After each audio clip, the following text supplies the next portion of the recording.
الذين يأكلون الربا যারা সুদ লয়, এই সুদ যারা লয় এক দলে লয় আর এক দলে দেয়। শুধু কি লইয়া না দেওয়া আছে? দেওয়া না থাকলে লইয়া ওই থেকে এই দুইজনই শুধু না, এই দুই দলে শুধু না, আর আছে। লাআনা রাসূলুল্লাহ সাল্লাল্লাহু আলাইহি ওয়াসাল্লাম আকিলার রিবা ওয়া মুকিলাহু ওয়া কাতিবাহু ওয়া শাহিদাইহি।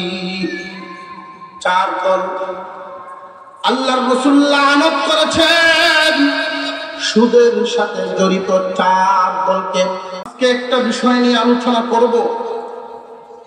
এক বছর পরে রিজিক থাকলে আবার দেখা হবে, অথবা আপনাদের খতিব সাহেব জুমার নামাজে প্রতি সপ্তাহে তো আর এক বয়ান কেউ শুনবে না।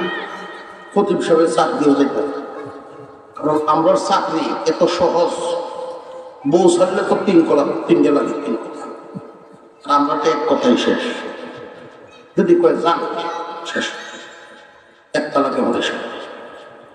এজন্য এক বিষয়ের বয়ান বারবার পায় না। মাসে একদিন সুদের বয়ান হতে পারে, এই মাসে একদিন বয়ান শুনে, বছরে একবার বয়ান শুনে এই ব্যাধি সমাজ থেকে দূর হবে না। এই ব্যাধি দূর করার জন্য যে রাস্তা আমাদের বেছে নিতে হবে, সেই রাস্তাটা আপনাদের সামনে আজকে তুলে ধরব। মানা না মানা আপনাদের ব্যাপার, তবে আমি আত্মবিশ্বাসের সাথে বলতে পারি, সমাজের যুব সমাজ যদি চায়, যুব সমাজ যদি পদক্ষেপ নেয়, আমাদের আগামী প্রজন্ম সংস্কার হওয়ার প্রজন্ম, আমাদের আগামী প্রজন্ম, আমাদের আগামীর ভবিষ্যৎ নিরাপদ ভবিষ্যৎ চাই। এই সমাজকে আমরা সুদ মুক্ত, ঘুষ মুক্ত, নিরাপদ সমাজ গড়ে যেতে চাই, যেন আমাদের আগামী প্রজন্ম এসে একটা শান্তির সমাজ পায়। এই চিন্তা যদি যুব সমাজ কাঁধে উঠায় নেয়, তাহলে সম্ভব। শুধু ওয়াজের মাধ্যমে সুদকুর ঠিক হবে না, বয়ানের মাধ্যমে সুদকুর সুদ ছাড়বে না। তারপরেও কোরআনের বাণীটুকু শুধু শোনাইয়া দেই, তারপরে দেখবেন সুদকুরের হালত, তার অবস্থান, আর আমরা তাদেরকে কোথায় রেখেছি। আল্লাহ পাক রব্বুল আলামিন সুদকুরের ব্যাপারে বর্ণনা করেছেন, তারা হাসরের মাঠে কোন হালতে দাঁড়াইবে। নবীজি তাদের ব্যাপারে বদদুয়া করেছেন, সুদের সাথে জড়িত যারা যারা, এদের হালত কি, তাদের শ্রেণীটা কি। কিয়ামতের কঠিন ময়দানে সুদখোর সুস্থ মানুষের মতো হাসরের মাঠে আল্লাহর সামনে দাঁড়াতে পারবে না। আমি প্রথমে যে কথাগুলো আপনাদেরকে শোনাইলাম, গাছপালা বৃক্ষরাজিকে আল্লাহ খাওয়ায়া বাঁচিয়ে রাখছেন না রাখছেন না? প্রাণী কুলকে আল্লাহ খাদ্যের মাধ্যমে বাঁচিয়ে রাখছেন না রাখছেন না? যদিও আমরা নিজেরা প্রাণী কুলের ক্ষতি করতেছি, আল্লাহ যে খাদ্যের ব্যবস্থা স্বাভাবিকভাবে রেখেছেন, ওই স্বাভাবিক খাদ্য ব্যবস্থাকে আমরা অস্বাভাবিক করছি। কেমন অস্বাভাবিক?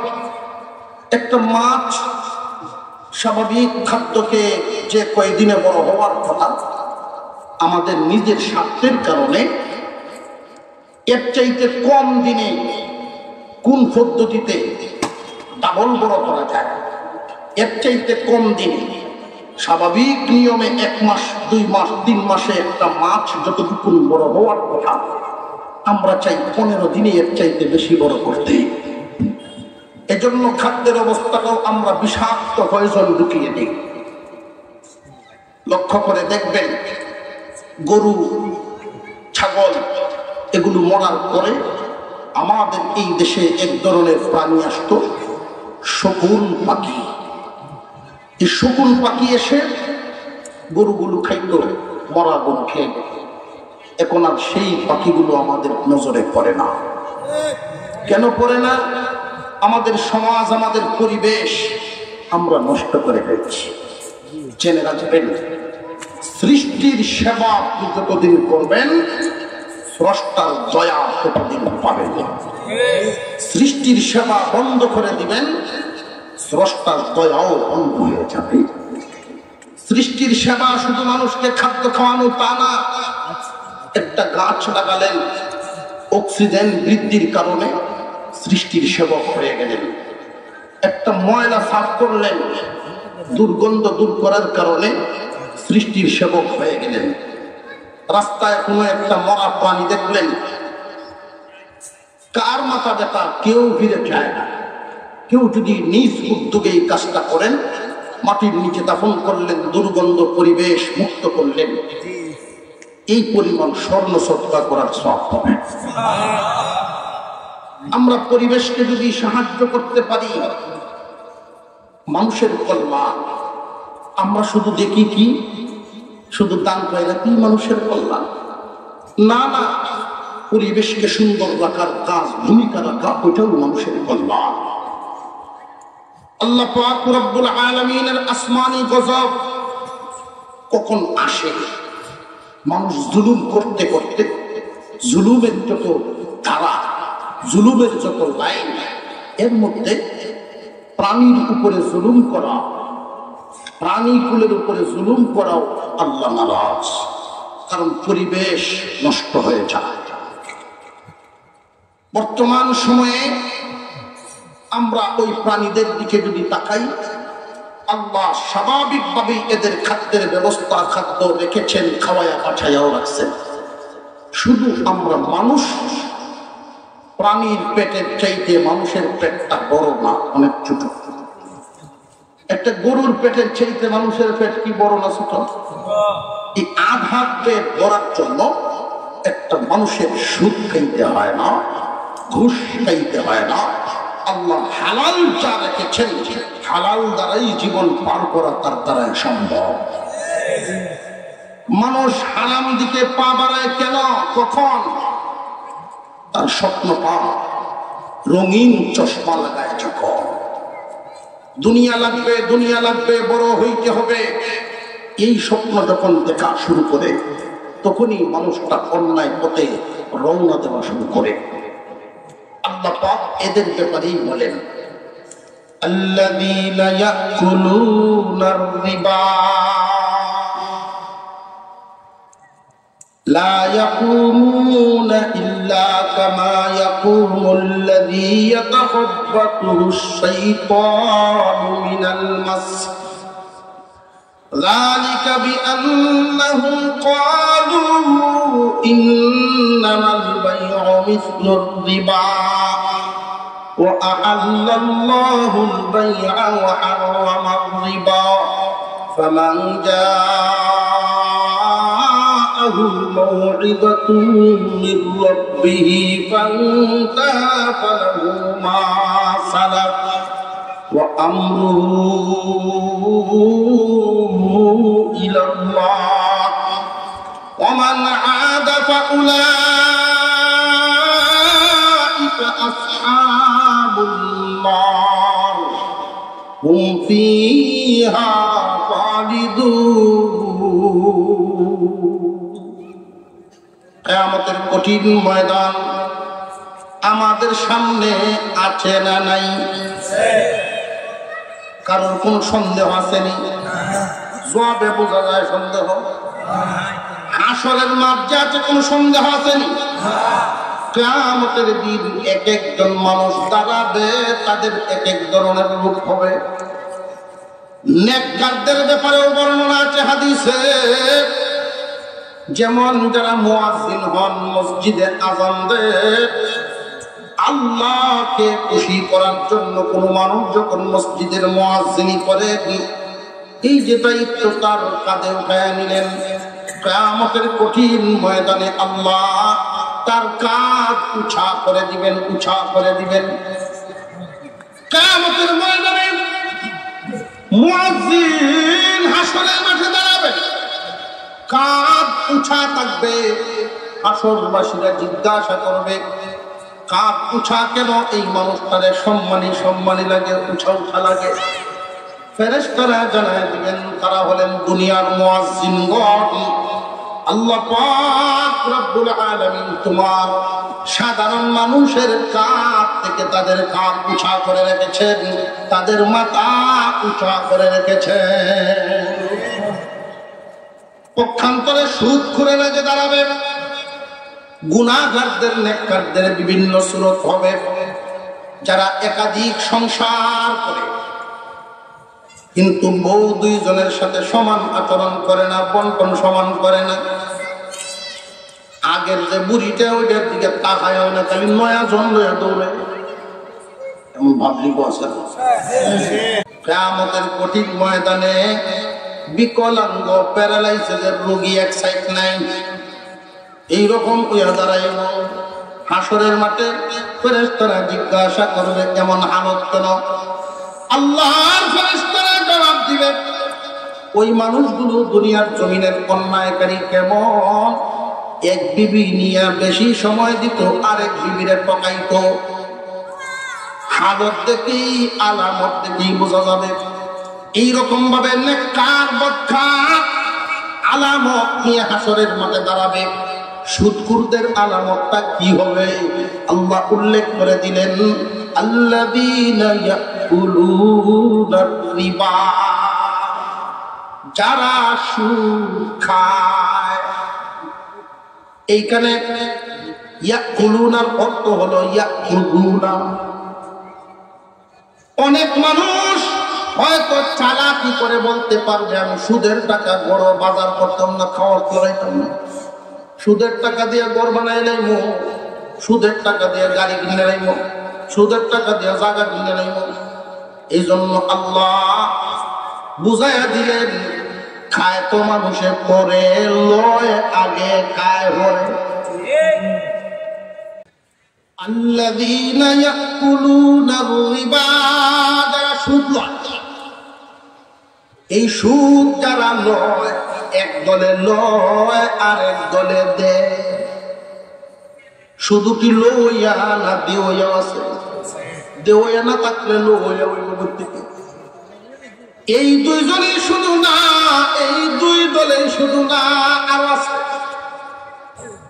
লাআনা রাসূলুল্লাহ সাল্লাল্লাহু আলাইহি ওয়াসাল্লাম আকিলার রিবা ওয়া মুকিলাহু ওয়া কাতিবাহু ওয়া শাহিদাইহি।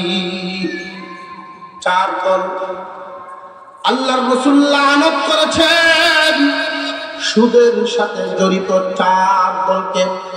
এক দল খাওয়াইয়া এক দলে নেয়, আরেক দল দেওয়া এক দলে দেয়, আরেক দল মাঝখানে সাক্ষী হয়। সাক্ষী আপনাদের শেরপুরের মতো জায়গায় দুইজনের মধ্যে যদি লাখ টাকার লেনদেন হয়, 50,000-এর লেনদেন হয়, বিশ্বস্ততার তো একটা দরকার। এলাকার বড় মাতাব্বর বা বড় কোন শিক্ষিতর কাছে গেল, সাব্যস্তের একজন মানুষের কাছে গিয়া বলে ভাই সাহেব এই টাকাটা সে নিত চায়, এত টাকা হারে দিতাম নিয়ে রে। তো তুই যে নিতে সময় মতো দিবেনি, দিব আমি করে দিতেছি, দেখিস পরে বলতে আমার মুখ বানাইছস। এই যে মাতাব্বরি করলো যিনি, তোরা কিন্তু বললো তিনি। কথা বুঝে আসতেছে? মাতাব্বরি করলো, সাক্ষী হয়ে গেল। আল্লাহ পাক রব্বুল আলামিন ওই মানুষগুলোকেও ছাড় দেন নাই। তুমি সুদের ব্যাপারে সহযোগিতা করছো, সুদখোরদের দেওয়ার সাহায্যকারী হয়ে গেছো। যেই ব্যক্তি সুদ নিল আর যে দিল, এদের মধ্যে একজন শামিল হইল, আর আরেকজন হইল যে মনে টাকার লাগে দেখ হায়াত মত কম যায় না, আছে না কইয়া দিয়ে হায়াত মত কম যায় না। লো দুইজন গেল লিখলে লেখতাম কেমনে স্বাক্ষর করতে পারি না, লেখ হইয়া দেখি হচ্ছেন ভাই অমুক ফারার দেখা যায়, অমুক দেখা যায় ডিগ্রি পার করে লাগবে। ও বা বাতিজা বা চাচা তুমি আমরা একটু লিখে দাও। বেড়ার মনে মনে যায় দুজনের যদি উহুগার হয় তাই একটু কাম করলাম। এই যে উহুগার করিয়া লিখতে দেওয়া তাই হেও ধরা বলল। আরেকটা হলো সুদের কারবার অফিসিয়ালি ভাবে সমিতির আকারে বহু গ্রামের কিছু সংখ্যক যুবক ভাইয়েরা মিলে একটা সংগঠন করে সমিতি করে। এই সমিতির মাধ্যমে তারা টাকা জমা করিয়া ওইখান থেকে সুদে কারবারি লাগায়। এমন খাওয়াইয়াও আছে না নাই? জানিয়ে রাখবেন, যেই সমাজে সুদের হার বাড়িয়া যায় আল্লাহর দেওয়া রিজিক কমিয়া যায়। আল্লাহর দেওয়া রিজিক কেমনে কমে নিজের চোখে না দেখলে বুঝতাম না। আগে শুধু হাদিসে পড়তাম, তাফসীরে পড়তাম। গত কিছুদিন আগে, গত যে সিজন গেল বৈশাখ, কিছু সংখ্যক ধানের উপরে একটা বাতাস হয়ে গেছে, জ্বলিয়া শেষ। ঠাটা ঝিলকি নেই তেমন কিছু না, মাত্র 5 মিনিটের কাজ। এই বাতাসটা যেই দিক দিয়ে গেছে, যেই জমির উপরে লাগছে সব পুরে ছাই হয়ে গেছে। কেমন ক্ষতিগ্রস্ত হয়েছে আমার পাশের বাড়ি। এক লোকের এক জমিন আরেক হিন্দু লোকের বসছে, আদা আদি বালু। এই জমির উপরে গেছে এই বাতাস। শেষ পর্যন্ত দুইজনের মধ্যে লাগছে ঝগড়া। এই ঝগড়ার মীমাংসা হয়েছে করার জন্য আমারটা। এই সুবাদে আমি জানতে পারছি, নইলে তো আমি বুঝতাম না।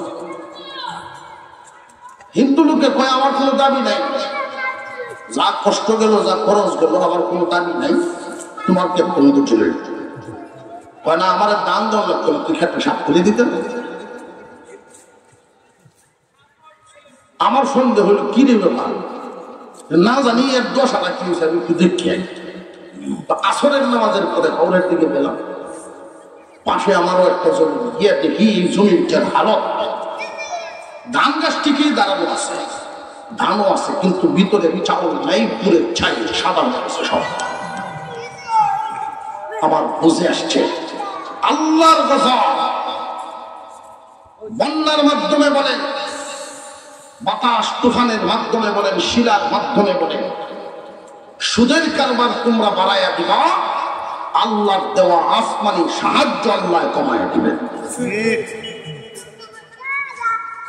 কিয়ামতের কঠিন ময়দানে এই 4 দল যারা সুদের কারবারি লেখালেখি করে সমিতিতে হিসাব নিকাশ, কেশিয়ার সুদের কারবারি লেখালেখি করব যে, সাক্ষী যে হইব যে, সুদ লইব যে, সুদ দিব যে, এই 4 দল কিয়ামতের দিন আল্লাহ পাক রব্বুল আলামিন বলেন, লা ইয়াকুমুনা ইল্লা কামা ইয়াকুমুল্লাযী ইয়াতাখাব্বাতুহু শাইতানু মিনাল মাস।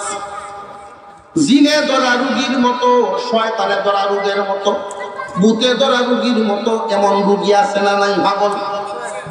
এই পাগল রোগী কিয়ামতের দিন যখন এই মানুষটা এইভাবে ঘুরায় ফিরায় দাঁড়াইতে থাকবে, জিনে ধরা রোগীর মতো, হাসরবাসীরা জিজ্ঞাসা করবে এই মানুষটার হালত কি, কোন অপরাধের কারণে এইভাবে দাঁড়াচ্ছে।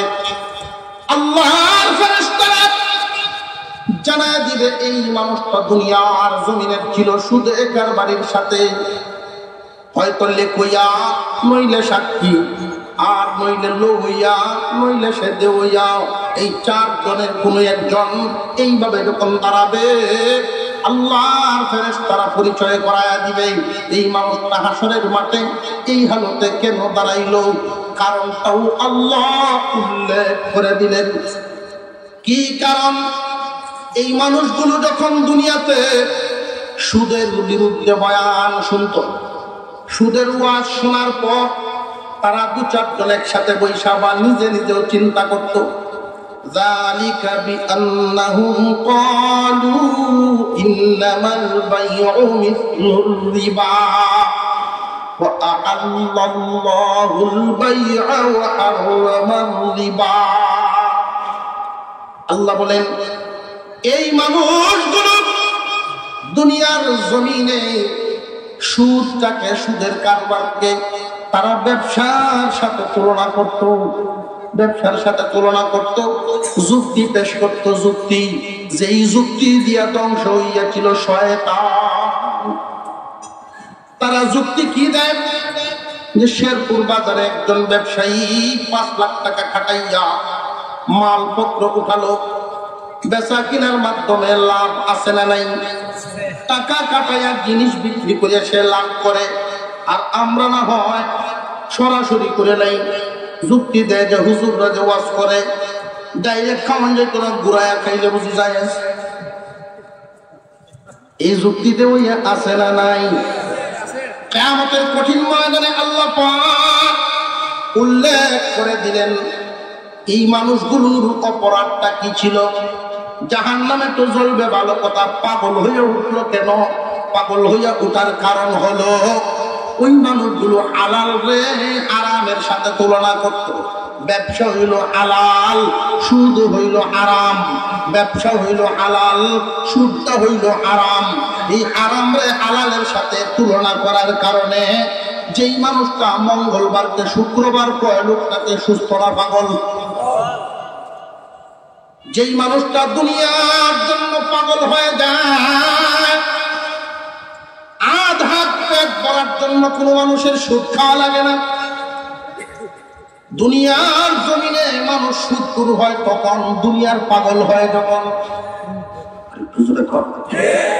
এই জন্য আল্লাহ বলেন 1 নাম্বার অপরাধ হালাল হারামে তুলনা করত, অথচ ব্যবসা হইল হালাল, সুদ হইল হারাম। এই দুইটাই তুলনা করার কারণে শূদ্রেও যারা ব্যবসার মতোই মনে করত, শূদ্রে যারা ব্যবসার মতোই মনে করত, টাকা কাটাইয়া টাকা ইনকাম করে, এটা যারা মনে করত 1 নাম্বার অপরাধ। 2 নাম্বার অপরাধ হলো যেই মানুষগুলো দুনিয়ার জন্য পাগল পারা, দুনিয়ার জন্য যেহেতু পাগল, হাসরের মাঠেও পাগল হইয়া উঠবা। এই পাগলামি আর দূর হবে না, সুস্থ হয়ে উঠতে পারবে না।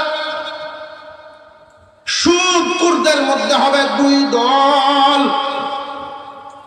এক দল সুদরে যে হারাম, হারাম রে অপরাধ মনে করি এই সুদের মধ্যে আছে, মারাত্মক গুনাহগার মনে করি সুদের মধ্যে আছে, অপরাধী মানে এরা হইল এক দল।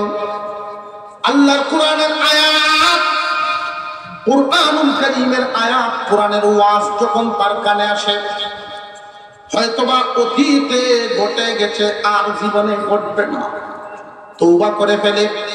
তওবা করার পর ওই মানুষ সুদখোর, সুদখোরের গুনাহ মাফ হবে কিনা ওইটা আবার উল্লেখ নেই। বিভিন্ন গুনাহ মাফ চাইলে মাফ আছে না নাই? আরেকটু দেখুন, বান্দার হক আর আল্লাহর হক। আমার যদ্দূর মনে পড়ে বান্দার হকের বয়ান আপনাদের এলাকায় আমি করছি। বান্দার হক আল্লাহ মাফ দিবেন না। কেউ যদি বান্দার কোন হক নষ্ট করে, আল্লাহর কাছে তওবা করলে লাভ নেই। দরজা বন্ধ করে রাখছেন, দুনিয়ার মামলা দুনিয়ায় শেষ করে আইবা, আর নইলে হাসরের মাঠে ফয়সালা হবে। আল্লাহর সামনে হাসরের মাঠে ফয়সালা হবে। তোমার নেকি যারে তুমি জুলুম করেছো তারে দেওয়া হবে। দুনিয়ার মামলা যদি দুনিয়ায় শেষ করে আসতে পারো, তার মামলা তারে বুঝায় আসতে পারো, আল্লাহ তোমার উপর কেন কারোর উপরে কোনো জুলুম করবেন না। আর যদি আল্লাহর হক নষ্ট হয়ে থাকে, আল্লাহর হক কি? ফরজ ওয়াজিব আল্লাহর হুকুম, হারাম আল্লাহ পাকের নিষেধ। হারাম কাজ করে না, ফরজ ওয়াজিব ছাড়ে না, লোকটা আল্লাহওয়ালা। কিন্তু হারাম কাজ করে, ফরজ ওয়াজিব ছাড়ে, আল্লাহর হক নষ্ট করে। আল্লাহর হক নষ্ট করে যারা, তারা যদি ভুল বুঝার পরে কখনো তওবা করে, খানে কাবা আল্লাহর ঘর জিয়ারত করার পরে হজ্জে বাইতুল্লাহ পালন করে আল্লাহকে খুশি করলে আল্লাহ মাফ করেন, এমন ভাবে নবজাতক শিশুর মতো হাদিস আছে। রমজানের হক আদায় করে, রমজানের পবিত্রতা রক্ষা করে যারা রমজান মাস পার করতে পারেন, আল্লাহ তাদেরকে ওইভাবে মাফ করবেন। কিন্তু গুনাহ যে মাফ হবে কোনটা বুঝে রাখবেন, কিন্তু আল্লাহর হক যেটা মাফ হবে কোনটা, আল্লাহর হক যেটা। বান্দার হক মাফ আল্লাহ দিবেন না। 2000 কোটি টাকা কলমের কুসায় 2000 কোটি দেশের বাহিরে লয়ে গেছে। 20 বার হজ করলেও টাকা কম পড়ে। হজ করলেই যদি সব মাফ হয়ে যাইতো তাহলে তো হেবার ছেড়ে যায়। বান্দার হক মাফ হবে না, বান্দার কাছ থেকে নিতে হবে। সুদের হালতটা দেখেন, সুদ করে যদি তওবা করে আল্লাহই ভালো জানেন তারে মাফ দিবেন কিনা, এটা আল্লাহর ইচ্ছা। এই জন্য মরণ পর্যন্ত চোখের পানি জড়াইতেই থাকবে। তওবা করবে যারা, ভুল করেছি ভুলটা বুঝে তওবা করবে যারা, এদের হালত হলো এই, আয় আল্লাহ ভুল করেছি, অন্যায় করেছি, সুদ গ্রহণ করে ফেলেছি, আমারে মাফ করে দাও। তওবা করলে সাথে সাথে তার মাফ না আল্লাহর হলো, এটা আল্লাহর জিম্মা। এই জন্য মরণ পর্যন্ত এই তওবার মধ্যে থাকতেই থাকবে, আল্লাহ মাফ করো, আল্লাহ মাফ করো। সুদ তো ছেড়ে দিয়েছে, মাফ কিন্তু চালাইয়াই যাবে। সুদ তো ছেড়ে দিয়েছে, মাফ চাওয়া চালাইয়াই যাবে মরণ পর্যন্ত। আল্লাহ যদি দয়া হয় তাহলে তারে মাফ দিবেন। পক্ষান্তরে যারা ওয়াজ শোনার পরেও ওইটার থেকে ফিরে আসে না, চালুই আছে, ওমান আদা ফাউলাইকা আসহাবুন নার হুম ফিহা খালিদুন। ওয়াজ শোনার পরেও তওবা তো করেই নাই, বরং চালু আছে, চালু। ওয়াজ শুনে ঠিক কিন্তু সুদ ছাড়ে না, এমন আসামি যারা কান পেতে শুনেন তারা আল্লাহ পাকের কথা, তারা চিরস্থায়ী জাহান্নামী হবে। কথাটা খুব ভালো করে বুঝেন। এই আয়াত যেদিন আমি পড়েছিলাম, চিরস্থায়ী জাহান্নামী তো ইমানদার হওয়ার কথা না। ইমানদারের যত গুনাহ হোক, ঈমান লইয়া যদি মরবার পারে, সাজা ভোগার পরে কোনো সময় মাপ কইবনি না, হইতো না। কিন্তু সুদখোরের ক্ষেত্রে ভিন্ন। সুদখোর যারা কত বড় অপরাধী, তারা কত বড় মারাত্মক গুনাহ। তওবা করলে আল্লাহর উপরে জিম্মা। তওবা যারা করে না, সুদ যারা চালায়া যায়, এদের হালত কি, এদের সাজাটা আল্লাহ বর্ণনা করেছেন। ওই রকম কাফেরদের হবে যেই রকম। কাফেরদের বেলায় সাজা ঘোষণা চিরস্থায়ী জাহান্নামী, ওই সুদখোরের সাজাটাও চিরস্থায়ী জাহান্নামী। আমার আগে বুঝে আসে নাই, কিন্তু যেই দিন এক হাদিস সামনে পড়লো, আল্লাহর পয়গম্বর বলেন, মানুষ যখন গুনাহ করে ঈমান তখন যায় সরে। মানুষ যখন গুনাহ করে ঈমান কি সাথে থাকে না তার থেকে দূরে সরে যায়? যেই মানুষটা সুদের আমলের মধ্যে আছে, 6 মাসের লাগিন লাগাইছে 10,000, 1 বছরের লাগিন দিছে 50,000, তো 1 মিনিটের গুনাহ না, এটা বছরের গুনাহ। বুঝাইছে? সুদের হালতের মধ্যে থাইকা যে মরলো, মারাত্মক গুনার মধ্যে থাইকা মরলো, ঈমান কি সাথে গেল না ঈমান হারা হইল? এই জন্য কাফেরদের যেই সাজা, সুদখোরের সেই সাজা, চিরদিন জাহান্নামে থাকবে, কোনোদিন মুক্তি হবে না। সুদের আমল, সুদের কাজটা যারা করে ঈমান লইয়া মরতে পারে না। বহু ঈমানদারের সন্তান মুসলমান কিয়ামতের কঠিন ময়দানে বাম হাতে আমলনামা নিয়ে কাফেরদের কাতারে যখন দাঁড়াবে, ঈমানদাররা ডাক দিবে আর বলবে, কি গো অমুক ভাই, তুমি না শেরপুরের অমুকের সন্তান, মুসলমানের ভূত, তুমিও না মুসলমান, আজকে বাম হাতে আমলনামা নিয়ে কাফেরদের কাতারে কেন দাঁড়াইলা? ওই মানুষটা বলবে, আমি বড় কপাল পোড়ারে, আসার সময় ঈমান হারা হয়ে গেছে। এই জন্য কাফেরদের যেই দশা, আমারও সেই দশা। বুঝে আসতেছে? যুবক ভাইয়ারা, শয়তানের দুকায় পরে এমন কোন কাজ যেন না করো, লম্বা সময় গুনার মধ্যে এমন অভ্যাস যেন না হয়। সাবধান। ইয়ারফোন কানে লাগাইয়া ঘুমায় যায় অনেক যুবক। ঘুমটা যদি ভাঙ্গে রে সকাল, না ভাঙলে তোরে ভাই পরকাল। গুনার মধ্যে থাইকা মরলা, ইমান কিন্তু সাথে গেল না। কিয়ামতের কঠিন ময়দানে ইমানওয়ালা যারা ডান হাতে আমলনামা পাইবে তারা সমাজ থেকে সুদ নামক ব্যাধি দূর করার যেই রাস্তাগুলো শুধু ওয়াজে দূর হবে না। আল্লাহ আমাদেরকে আমলের তৌফিক দেন, বলুন আমিন। সুদের মধ্যে কোনো না কোনো ভাবে হয়তো লেখালেখির কোনো কামো লাগিয়ে গেছিলাম, সাক্ষী হয়ে গেছিলাম, কত বড় ভুল করেছে, আল্লাহ মাফ করে দাও। এই মাপটা কি একবারেই না মরণ পর্যন্ত চাইতে থাকবেন? মরণ পর্যন্ত সুদ লওয়া, সুদ দেওয়া, সুদের সাক্ষী হওয়ার, এই অপরাধী হওয়ার কারণে মরণ লাগাত কানবেন। আল্লাহর যদি মায়া হয় মাফ করে দিবেন। আর যদি বয়ান শোনার পরেও সুদের কারবারের মধ্যে থাকতে থাকতে ওই মানুষটার হালত কি? আল্লাহ রাব্বুল আলামিন বলেন কাফেরদের যেই দশা আরো এই দশা।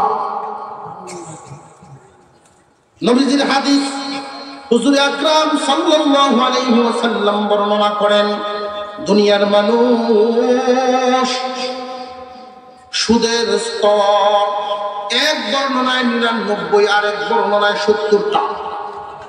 সুদ করেন স্তর। স্তর বলতে কি বুঝাইল খুব ভালো করে বুঝবেন। যিনি লেখছে আর যিনি সুদ লইছে দুইজনের অপরাধটা কি সমান? স্তর কি সমান নেই? এখানে স্তরের বেশ কম আছে না নাই? এইভাবে ভাগ করলে করলে সবটা বর্ণনা করে এখন বোঝানোর সময় নাই।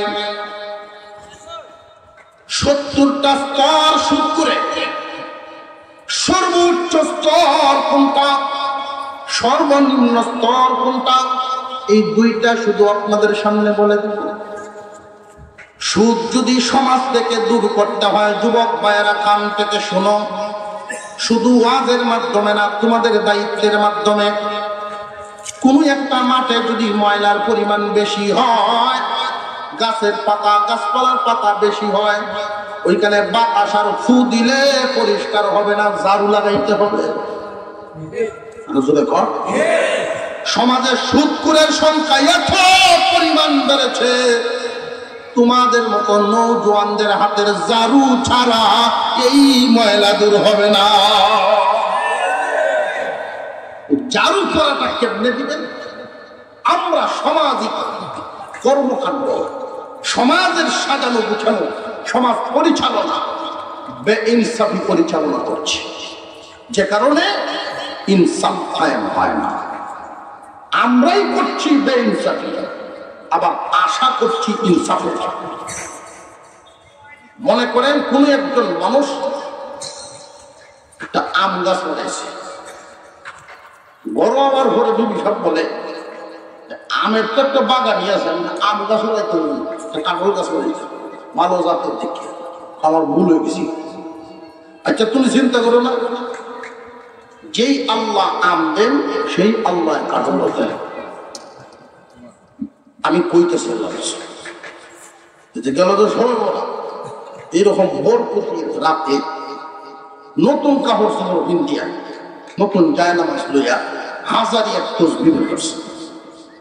এই গাছটা ফলে বলিয়া আল্লাহ তুমি তো কাটল দাও, তুমি আম দাও, আমি না বলে লাগাই আম গাছ, তুমি কাটল দিলাম। ঠিক তেমনি ভাবে সমাজ আমরা সাজাবো একভাবে আর চাইবো আরেকটা। আম গাছও যেমন কাটল হবে না, বেইনসাফের সমাজ চালায়া ইনসাফ কায়েম হবে না। জায়গায় জায়গায় বাজার কমিটি বলেন, স্কুল কমিটি বলেন, প্রতিষ্ঠান সমিতির কমিটি বলেন, বিভিন্ন জায়গায় জায়গায় আমরা যে সমস্ত মানুষদেরকে বসাই, কোন ধরনের মানুষ বসাই খুব খেয়াল করবেন। একবারে ওয়ার্ড থেকে নিয়ে ইউনিয়ন সংসদ পর্যন্ত যত চেয়ারগুলো মুসলিম সমাজের দায়িত্বশীল আমরা যাদেরকে বানাই, আমরা শুধু 5 ওয়াক্ত নামাজ পড়ার সময় যে ইমাম ঠিক করি, এটা যেমনি বাসাবাসি। 5 ওয়াক্ত নামাজ পড়লে 24 ঘন্টার মধ্যে হয়তো 1 থেকে 1.5 ঘন্টা লাগে 5 ওয়াক্ত নামাজ পড়লে, আর বাকি 23 ঘন্টা যে চলবে সেই 23 ঘন্টার ইমাম কারা হবে ওইটা কি তোমাদের দেখার প্রয়োজন না? কোন ধরনের মানুষগুলোকে আমরা দিচ্ছি বেইনসাফি করতে করতে, এমনকি কোন এলাকায় বড় আফসোসের সাথে বলতে হয় সুদখোরকে মসজিদ কমিটির গুরুত্বপূর্ণ দায়িত্ব দেওয়া হয়। আজীব ব্যাপার। আল্লাহর ঘরের জিম্মাদারি শেষ পর্যন্ত। শুক্রবারে যখন জুমা নামাজ শুরু হয়, এই জাতের মুসল্লি যারা, এরা তো শুক্র আলী মুসল্লি হল। 7 দিনের পরে মার দেওয়া পাঞ্জাবি বিদ্যা বলাইয়া জাগা লইব 2 জনের সমান। 7 দিনে একবার আইসে জায়গায় পুলিশ বইসে একবারে ইমাম সাহেবের পিছন একবারে সোজা জায়গাটা তোমার জেনে নেই ব্রাহ্মণাকে দেখতে একটু সাইডে বসে। যেই দান বাক্স চালু হইল, উনি পকেট থেকে একদম নতুন কচকচা নতুন একটা নোট, 1000 থেকে একটা নোটই দেন বা 500 থেকে নোটই একটা দেন। এটা দেখার পর 2-4 জনে তো তাকায় দেখতেছে দান বাক্সরা এতক্ষণ তার সামনে খারাপ। নোটটা যখন দেয় 2-4 জনে দেখছে, চোখ বড় বড়, বাবারে বাবা, আমরা কি করতে দেখলাম। নামাজের যখন সালাম ফিরানো হলো, একজনে এলান দিলেন বাকি নামাজ বাদ, সকলেই বসবেন, মসজিদ কমিটি করা হবে। এই দান বাক্স ঘুরে ঘুরে যখন বারান্দায় গেছে, এই এলাকা একজন গরিব মানুষ ফকির ভিক্ষা করে যা ইনকাম করলো, সে তারও মন চাইল আমি আল্লাহ করে 5 টাকা দিই। এই আগের কাতারে মার দেওয়া পাঞ্জাবিওয়ালা কয়েকবারের ডিগ্রি পাইছে সুদখোর হিসেবে এলাকা করে দিতে ভাষ্য। আর ওই বারিন্দার যে বইছে ফকির ভিক্ষুক নিজে মাস্টার। ইনকামের যত রাস্তা আছে সবচেয়ে নিকৃষ্টতম রাস্তা হলো সুদ, আর হালাল লাইনের যত রাস্তা আছে সবচেয়ে নিম্নমানের হলো ভিক্ষা। ডান দিক আর বাম দিক। হারামের সর্বোচ্চ হইল সুদ, আর হালালের সর্বনিম্ন হইল ভিক্ষা। তুলনামূলক ভাবে পাক না পাকির দিকে মুমিনের বিবেক দিয়ে, মুমিনের চক্ষু দিয়ে তাকায়া বলেন এই ভিক্ষুক একটা কি সঠিক আর না সুদ করে একটা সঠিক? কথাটা বুঝে আসতেছে? কিন্তু আমাদের নজরে পড়ে সুদ করে কামনা কি করছে, ওরা মসকুসানোটা দিছে। মসজিদ কমিটি যখন জুমার পরে বসলো, গঠন করা হবে, যেই 2-4 জনে দেখতে অবাক হয়েছিল, তারা একজনে দাঁড়ায় কয় দেখেন আমরা মসজিদ চলতো, আল্লাহর ঘর চলতো, আমরা চাই মসজিদের যাতে উন্নতি হয়। বাপ দাদার আমলে করে পেয়ে গেছি যেভাবে আমরা সেইভাবেই রাখছি, কখনো কোনো উন্নতি করতে পারতাছি না। যার হাত লম্বা এমন ব্যক্তির দায়িত্ব দেওয়ার কথা, তাড়াতাড়ি যেন ভাক্কা হয়, তাড়াতাড়ি ভাক্কা বানায় যেন দুষায় মাথা মাথায়। মসজিদ সুন্দর হয় কিন্তু মুসল্লি বেসুন্দর হয়। কি লাভ? মসজিদ কমিটির গঠন করা হচ্ছে, প্রস্তাব হইলে ওই 500 টাকা দেওয়া, এবার নিজে 500,000 দেওয়া হয়, তার দায়িত্বটা দিলে তো 10,000 দিন। আর এই লোকে যদি কোনো ভালো চায় আত্মীয় পেত না, মসজিদ টানতে জেনে রাখবেন। এমন এক সময় ছিল মসজিদের মুসল্লিদের ধুলাবালি কপালে লেগে থাকতো, সেজদা সেই মুসল্লিদেরকে মসজিদ এখনো খুঁজে তারা।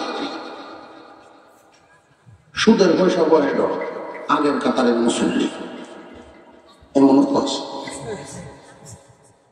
কিন্তু এই মুসল্লি যে নামাজ পড়ে এটা আসলে দিনদারির নামাজ না, লোক দেবেন না। কারণ সুদখোর কখনো আল্লাহ ওয়ালা হতে পারে না, অসম্ভব। সমাজের গুরুত্বপূর্ণ জায়গাগুলোতে তাকে দায়িত্ব দেওয়া হবে না। খেয়াল করবেন যারা সুদের সাথে জড়িত,